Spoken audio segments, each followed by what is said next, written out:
شايفين الجمال ده؟ طبعا بقى نشوف عملنا ازاي.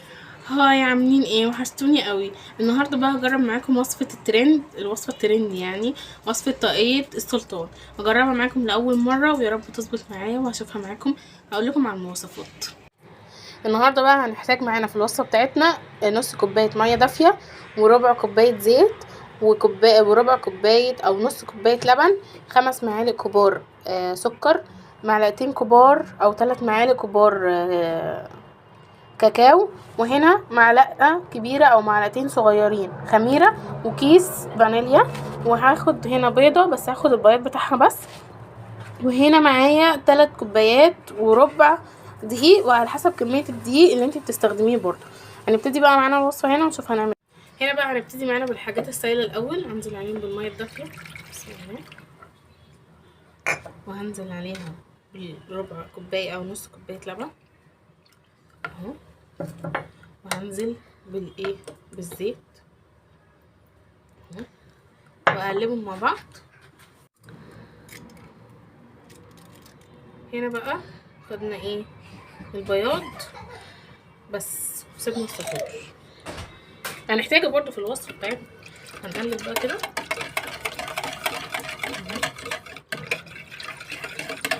ماشي، والفانيليا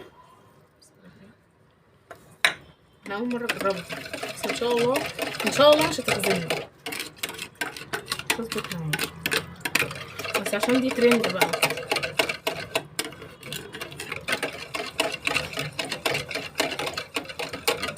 هننزل بقى هنا بقى حطيت بعد السوائل كلها، حطيت كل السوائل الاول وبعد كده حطيت السكر، وهنزل عليهم بالدقيق تدريج. بسم الله، ادي اول واحده، ادي تاني كوبايه، نقلب بقى. طبعا كل الدقيق بيختلف عن التاني، انا عملت زي ما شفتها 3 كوبايات، ونشوف يعني لو احتاجنا تاني، بس انا حاسه ان احنا هنحتاج. هنا بقى عجنت العجينه ماشي، رجعت زودت دقيق تاني، عشان كده بقول لك كل دقيق على حسب بيشرب سوائل ولا لا. فكل الدقيق اللي عندك مختلف عن الدقيق اللي عندي، عشان كده انت هتشوفي كميه الدقيق اللي عندك هتشرب سوائل قد ايه. وهنا بقى عجنته وحطيت له شويه زيت تاني برضو على حسب برضو اللي انت بتشوفيه معاكي في العجينه. وهنا بقى هقسمها بعد ما اتلمت معايا، قسمتها نصين، احط نص هنا اسيبه يرتاح، والنص التاني هنزل عليه بالكاكاو. وهنا بقى بعد ما قسمنا العجينه، ادي العجينه اهو، بعد ما حطيت لها كاكاو ومش عارفه خدت مني كاكاو كتير قوي، بس اهو في الاخر يعني النتيجه في الاخر ان لونها اتغير، مش عارفه بقى لونها كده ليه. وهنا بقى العجينه التانية هسيبهم بقى يرتاحوا وبعد كده نرجع لهم. بعد ما سيبناها ترتاح هنفردها زي ما شفنا يعني. انا كل الطريقه دي جايباها من على النت والله العظيم، اول مره اجربها وخايفه جدا، خايفه الحاجات تبوظ مني يعني. افرضها هي قالت نعملها مربعه، بس هندقق بقى.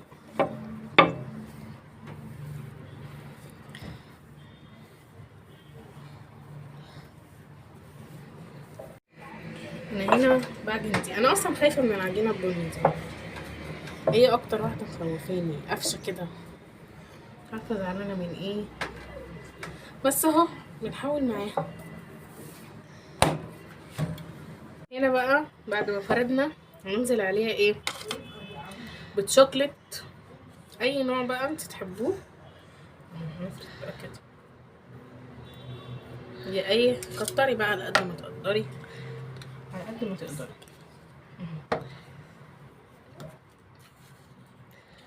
اهو زي ما انتوا شايفين. ده الشوكليت كانت عندي، ويا رب يطلع ليها فايده.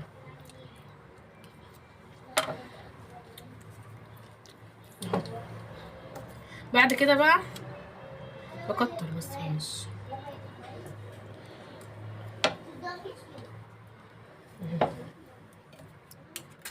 وبعد كده هلف.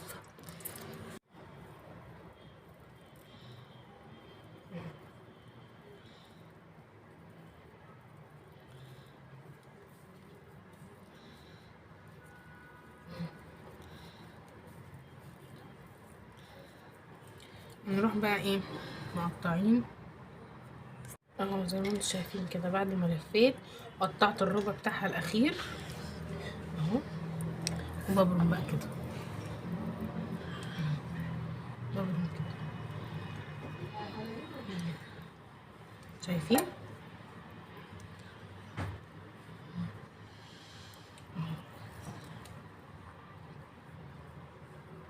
ماشي. هبرمها بقى كلها واوريكم هعمل ايه في الاخر. اهو هنا زي ما انتم شايفين بعد ما برمتها هحطها بقى في الصينيه. اهو هنا بعد ما حطيتها في الصينيه ده شكلها. هنسيبها بقى ترتاح بقى لحد ما تتنفخ كده وتبقى ايه يعني ضعف حجمها تاني. وبعد كده عندي صفارة بيض حطيت عليها معلقه لبن، واحط عليها هنا نقطتين خل اهو. ماشي. وهنحط الفانيليا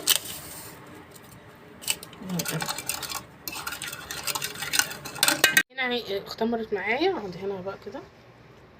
بسم الله.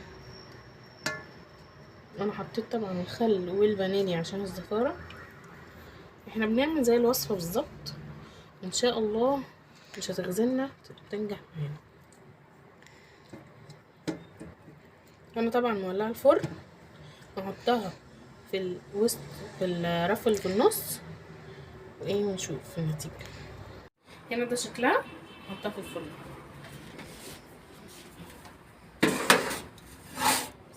هنا بقى بعد ما طلعت معانا من الفرن، يا رب تكون استوت.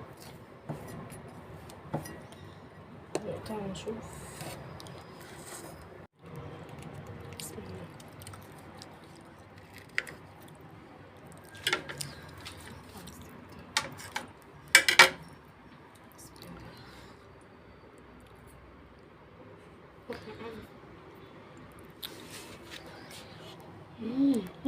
تحفة بجد.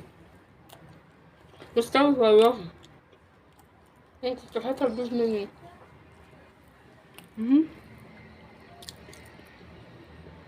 شايفين؟ شوكليت سايحة.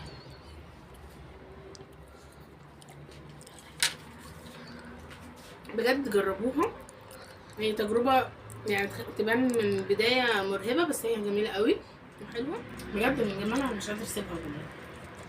بس هو هنا في الوصفة الأصلية استخدمت زبدة، بس أنا هنا عشان مش عندي زبدة استخدمت لها زيت. بس بجد كانت طعمها تحفة. أكيد لو كانت ضاف لها زبدة كانت هتبقى أحلى وأحلى كمان. بس يعني أهو المهم إن هي وصفة بسيطة وسهلة وترند جميل قوي، يستاهل إن الواحد يجربه. أتمنى إن انتوا تجربوها، إن شاء الله تعجبكم الطريقة.